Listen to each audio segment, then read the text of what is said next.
ઉત્તર પ્રદેશમાં આવેલ અયોધ્યાની બેઠક એ મહાપ્રભુજીની 25મી બેઠક છે.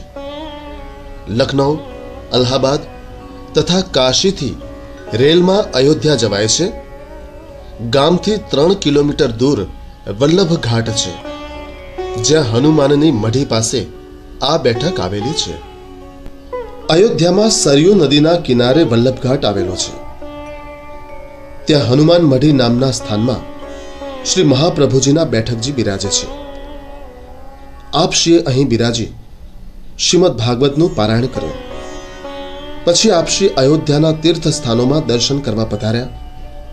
ત્યારે એક સ્થાન પર શ્રી વાલ્મીકી રામાયણની કથા ચાલતી હતી. આપશ્રીએ જોયું કે ત્યાં શ્રી હનુમાનજી કથા શ્રવણ કરતા હતા.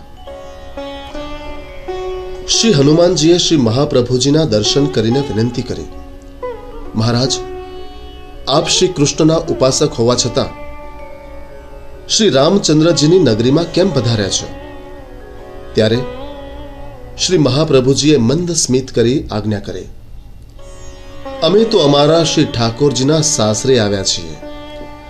પ્રાચીન સમયમાં આ અયોધ્યા નગરીમાં રાજા અગ્નિજીત રાજ્ય કરતો હતો. તેની દીકરી શ્રી સત્યાજી સાથે શ્રી કૃષ્ણના લગ્ન થયા હતા. માટે આ શ્રી કૃષ્ણચંદ્રનું સાસરું છે. આપણે શ્રી મહાપ્રભુજીના આ બેઠકજીને ભાવથી દંડવત કરી જારી ચરણ સ્પર્શનો લાવો લઈએ.